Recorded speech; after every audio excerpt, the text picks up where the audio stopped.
Hi there and welcome to another informative and insightful episode of AAU Talks on AAU TV, the voice of higher education in Africa. And my name is Ajiman Ochredako.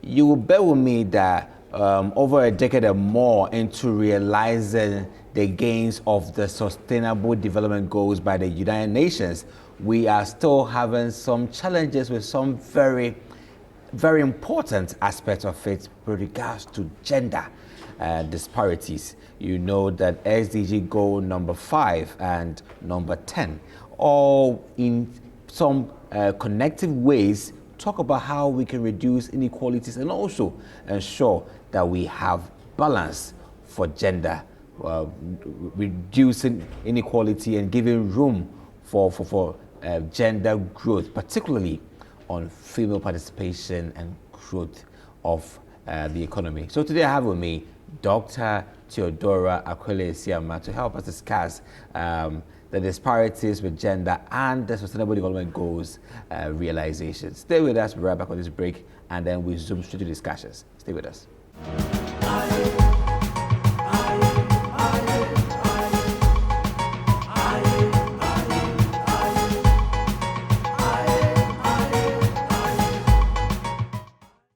Welcome back to AAU Talks on AAU TV. My name is Ajiman Ochredako and I'm joined here by Dr.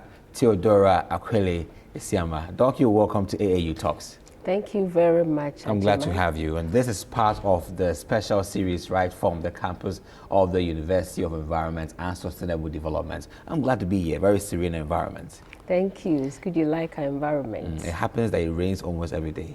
Yes, our theme is actually securing the environment, so it's good you like our environment. I think it's just perfect and it's suitable for what we want to achieve.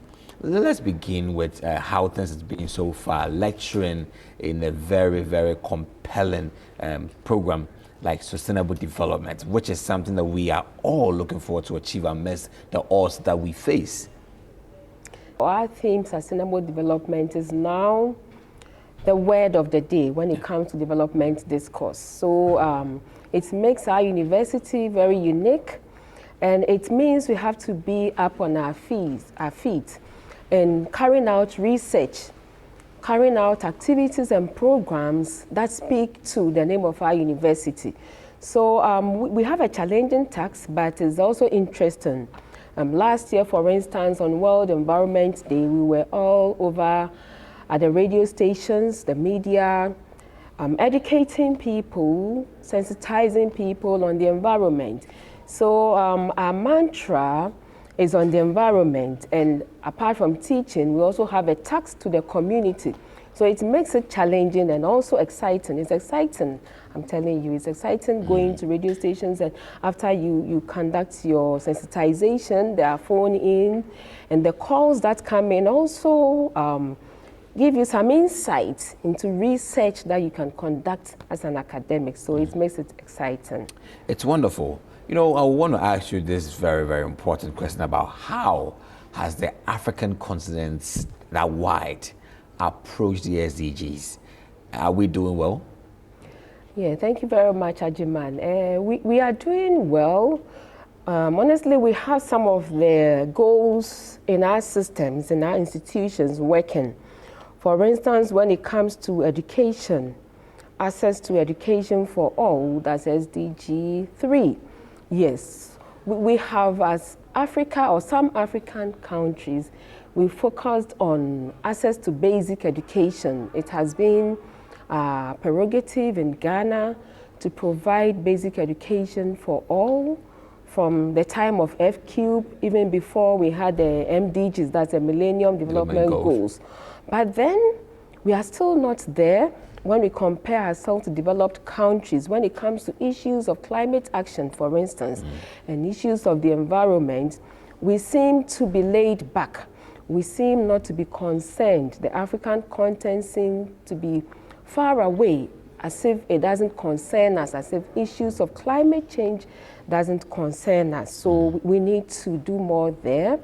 And then also our immediate environment, issues of waste management. I believe as we go along, we'll talk more of the details of this. But we are doing well in some areas because we have some of the policies in our machinery or in our institutions even before the SDGs were launched. For instance, we had LEAP in Ghana before SDGs came in 2015. So we're already in there. But when it comes to operationalizing some of these activities, the access to free basic education, talk of quality, we still need to do something about the quality of education. Yes, we can provide access to all, we can provide access to basic education for all, but then the quality of education is also something that we need to look at. Well, we want to say, let's reflect on the topic, looking at gender disparities and the SDGs. Just take us through the SDGs. Which aspect of them are inspired, or let's say, positive towards protecting, or let's say, elevating both genders and creating the equality that it looks forward to achieve? Yes, so we have, first of all, SDG 5, which is about promoting gender equality. So it talks about eliminating discrimination against all forms of discrimination and violence against women and girls. It even talks about issues of recognizing unpaid work and domestic work, recognizing and valuing them. So SDG 5 has really been spelled out to address issues of gender disparity. But then I also noticed, interestingly, that the other SDGs have their indicators. Indicators are how we measure the success of these goals. So we have their indicators, about 10 of them have indicators that are gender responsive. So that's a good point. But then I noticed about 6 of them, surprisingly, the SDG on climate action, the one on clean water and sanitation, the one on clean energy, the one on industry and innovation. Surprisingly, they do not have gender responsive targets or indicators, and it surprises me, and perhaps it is one of the reasons why we have not achieved much as we are supposed to achieve as at now. The recent International Women's Day celebration had a theme that cut across globally that says breaking the barriers. Yes. It really taught that there were like some women waging war against men. Like, are we waging wars against men, or it's a clarion call that women ought to also stand to defend their credibility and rise into the top?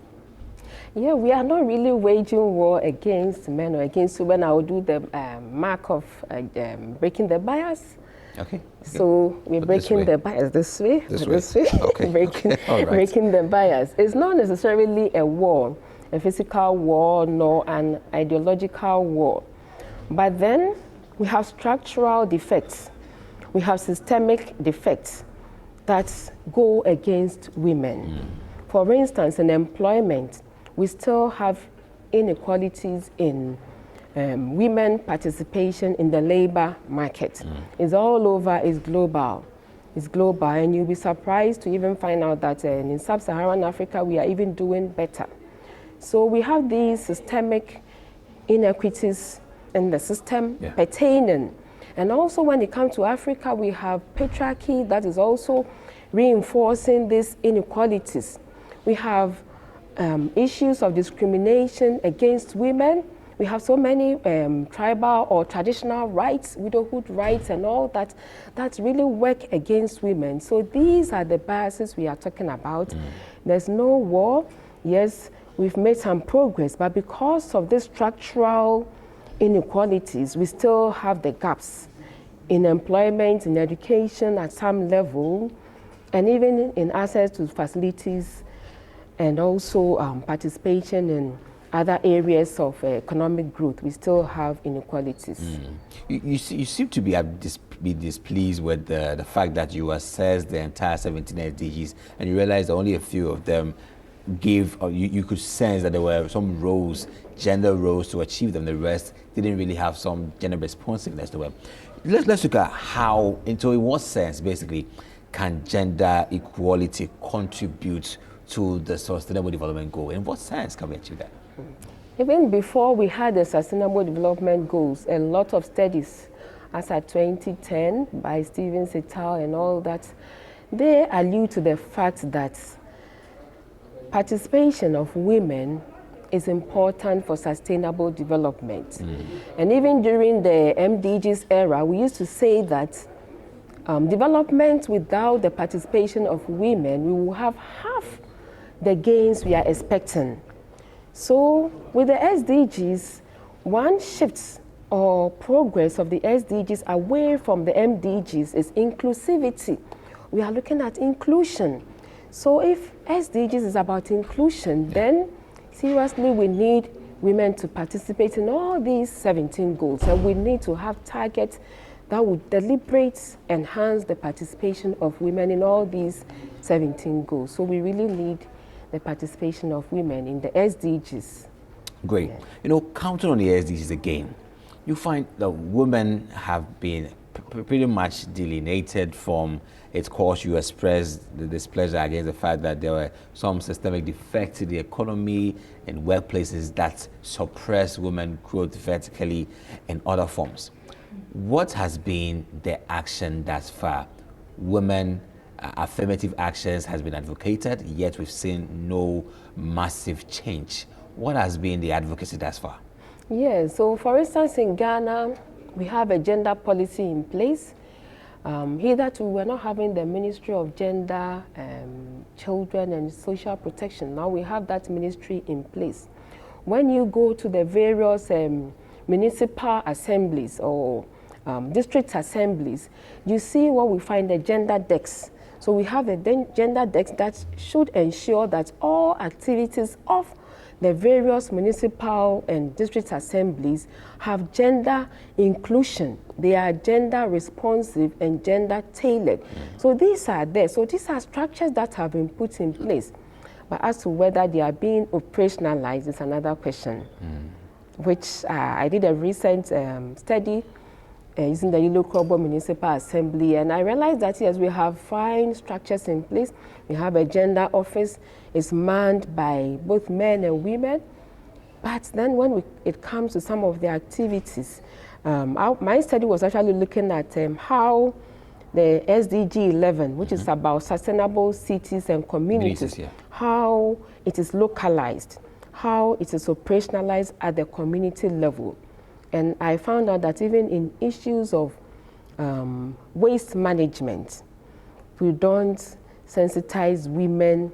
We don't take deliberate steps to sensitize women on waste management. We have women managing waste at home. They take care of the home, the waste and all that. We are not deliberate. We don't factor in gender, that men may treat waste differently as to women. We don't really factor that in. So that's one example there. So we have the structures in place, but when it comes to making the structures work, we shortfall a bit in our continent as Africa.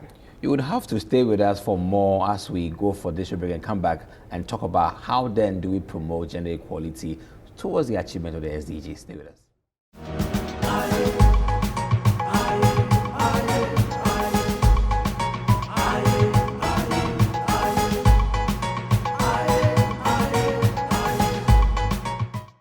Welcome back to AAU Talks on AAU TV. My name is Ajiman Otrodako and bringing you the voice of higher education in Africa. And I have joined me here is Dr. Theodoria Akwelley Asiamah, and we're discussing gender disparities towards the achievement of the SDGs.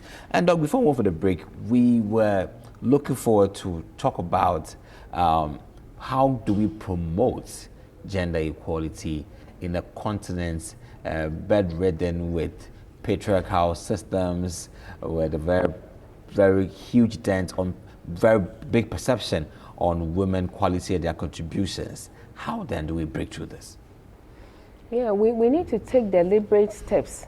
So for instance, if we are using the SDGs, the 17 SDGs for instance, we need to localize, the SDGs were set at the global level. We have all economies, a UN member, economies coming together. We need to localize them. So African countries, we take, for instance, SDG 11, looking at what sustainable cities and communities. So one of the goals is to come up with or build resilient communities, safe and resilient communities. How do we do them, or how do we do that in our context? How do we do that, and how do we break down so that women will participate in achieving SDG 11, men will also participate, and then issues that concern men and issues that concern women. So what we call the gender analysis. We break down the various goals, and then we look at where women are concerned, or where the issues relate to women versus men, and then we address them accordingly. And then also when it comes to participation in achieving these goals, we look at how we can make women participate and how men participate. The SDG that talks about decent work and employment. How can we get women to be engaged in decent employment? Invariably, we have women in the services sector, in domestic work, doing menial jobs, even at the various factories, the manufacturing sector. They are more of the unskilled labor. How do we get them to be part of the skilled labor? How do we train them so that we will have a larger number of the women as part of the skilled labor force? We do that. So we can even, so the SDG crafts out a framework for us to start from there. And when we take things out from there, as I have explained, we will make some strides ahead from what we have done so far. One of the main actions to promote gender equality that has been advocated many times and still undergoing advocacy is affirmative action. Affirmative action on the right, and you have equal opportunity for both credibility on the other hand. What do you go for, and what is the rationale behind this? Okay, so talking about affirmative action and then equal opportunity, and you're talking about equal opportunity. With credibility. With credibility.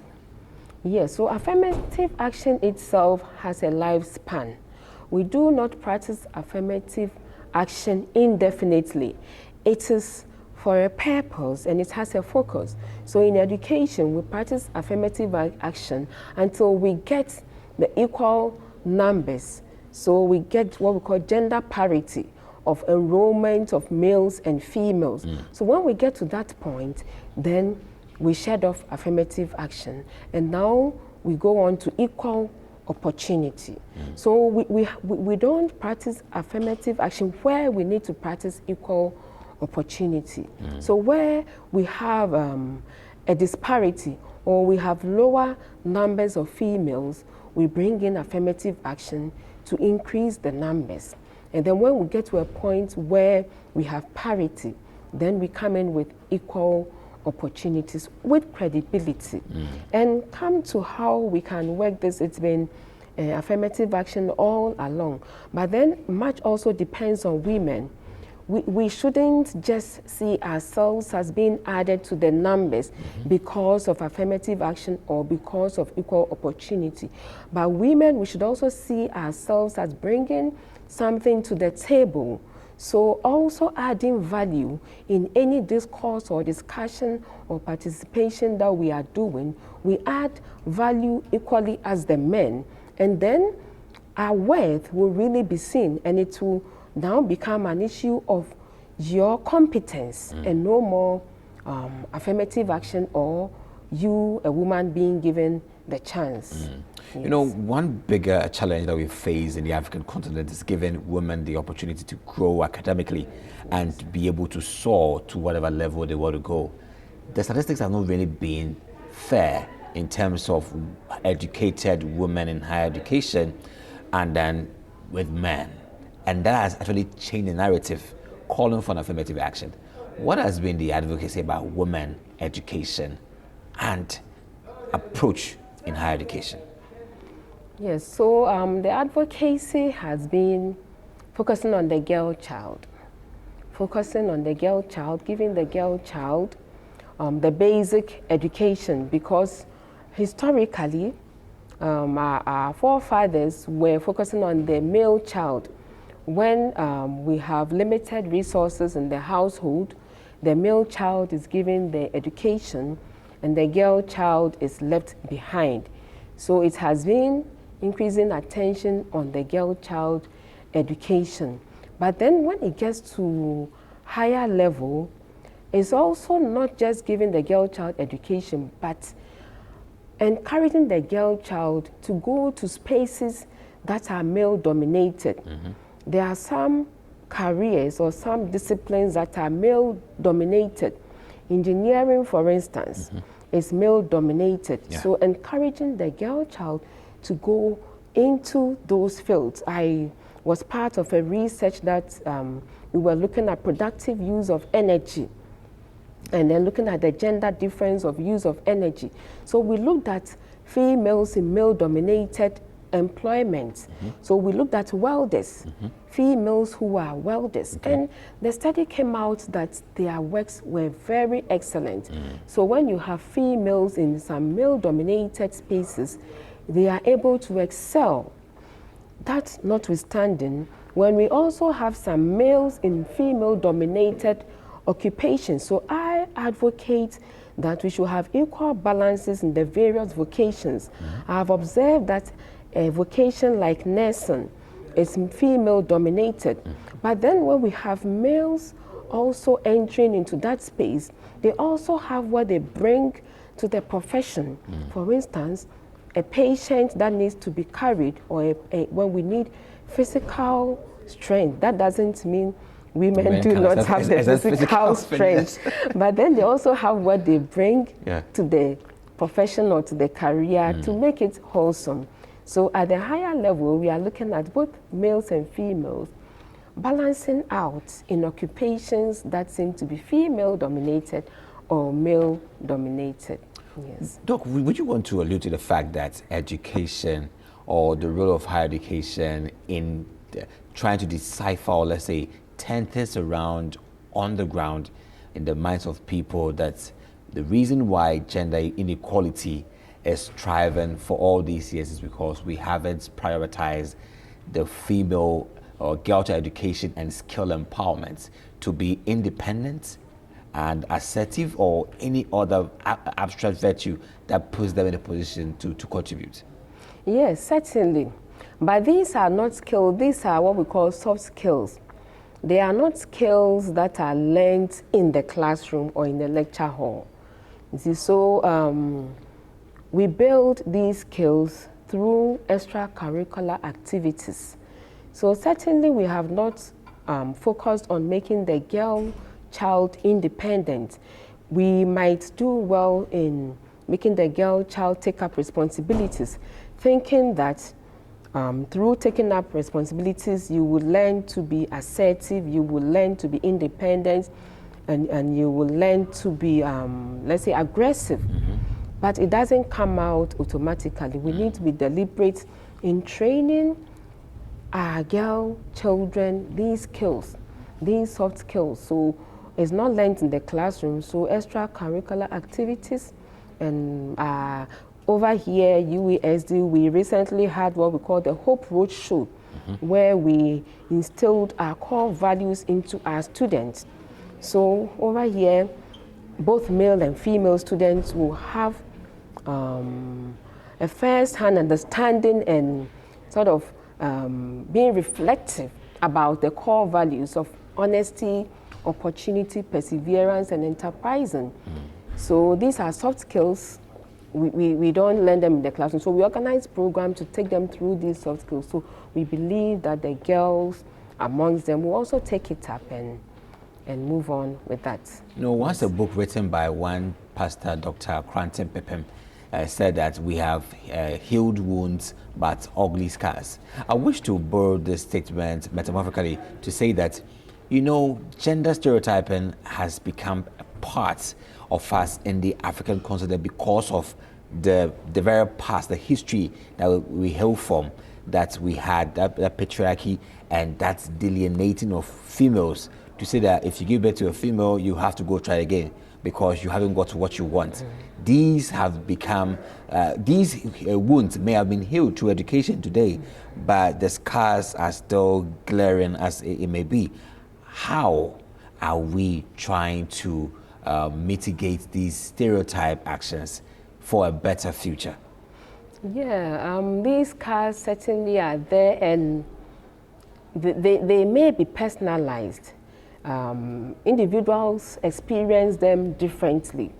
Individuals experience them differently in a way that these issues are more of personal issues. For instance, how you experience growth in your career, in your household, when it comes to you, your spouse, and your children, how your spouse even perceives your progress.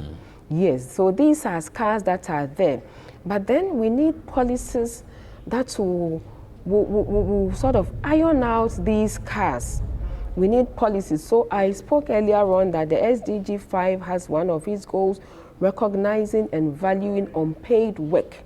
Recognizing and valuing unpaid work. So if unpaid work and domestic work is being valued, if, for instance, you as a woman, you are saddled by domestic work, it shouldn't go against your progress.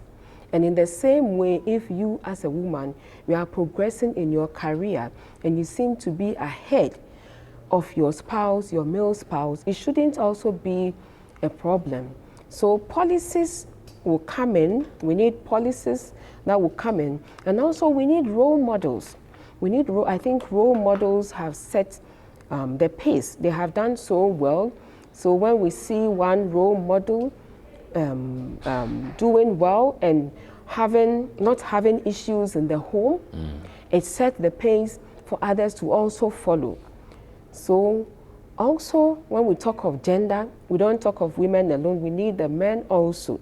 Because the participation of the men in the unpaid work, in the domestic work, will also help to accept some of the progress that the women make, and then the scars will be sealed. We will not allow the scars to remind us of the wounds. Yes. You know, lots of menaces and vice like teenage pregnancy, sexual abuse, poverty, and a lot more has not been a good antecedent for building, let's say, an equal opportunity for women and men towards achieving the SDGs.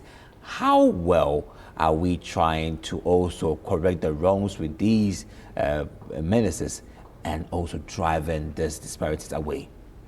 Yeah, previously you can, when you observe the media communication on issues of rape and all those vices, the focus had been on the victims.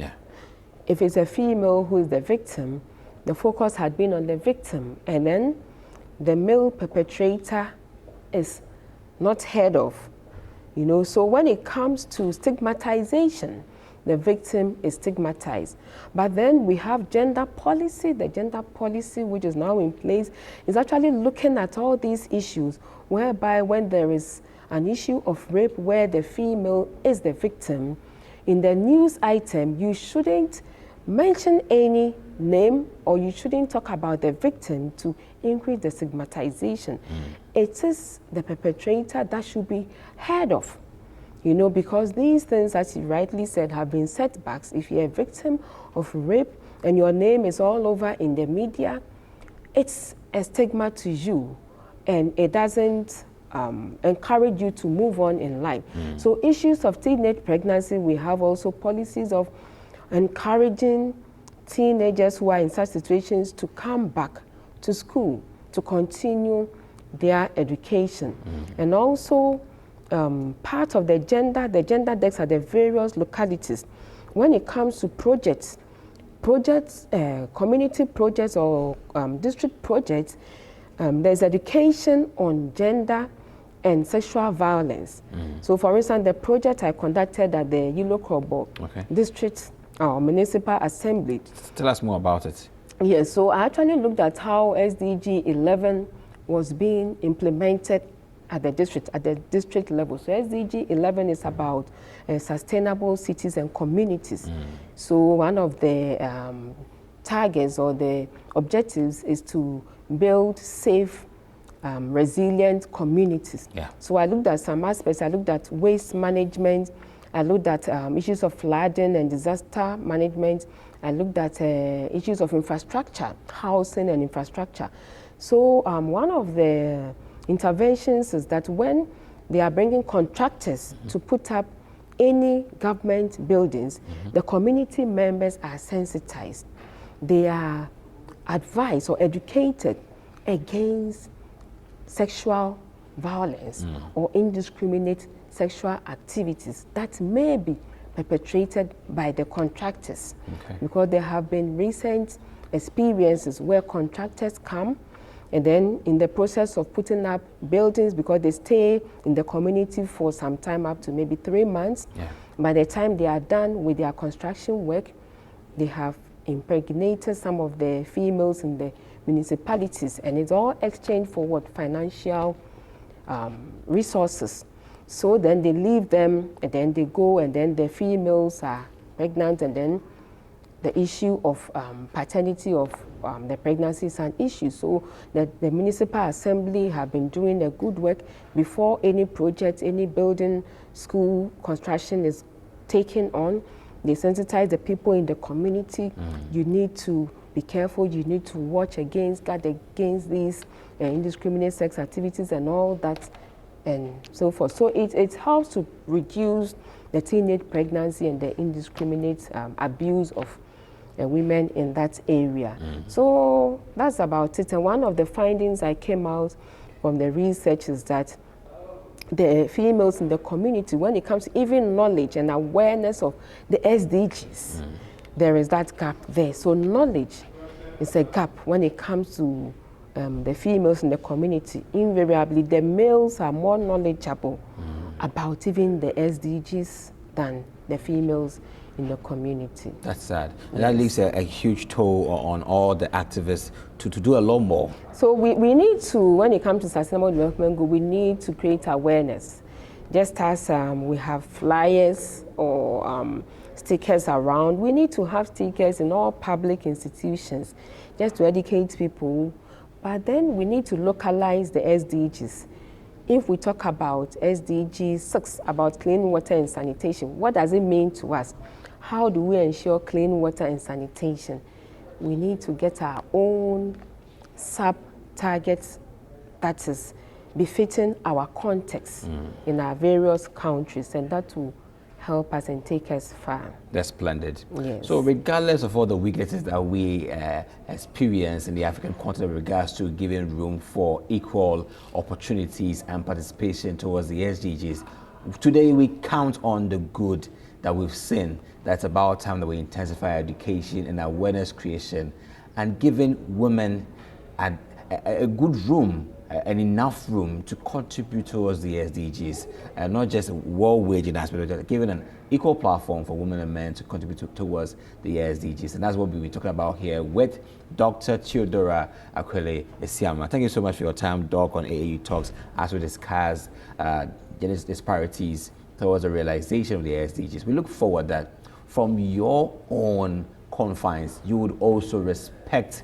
the vision and the cause of not giving room for gender disparities, but allowing room for respect and equal room for contribution towards the SDGs. Have a nice day, be safe, and bye.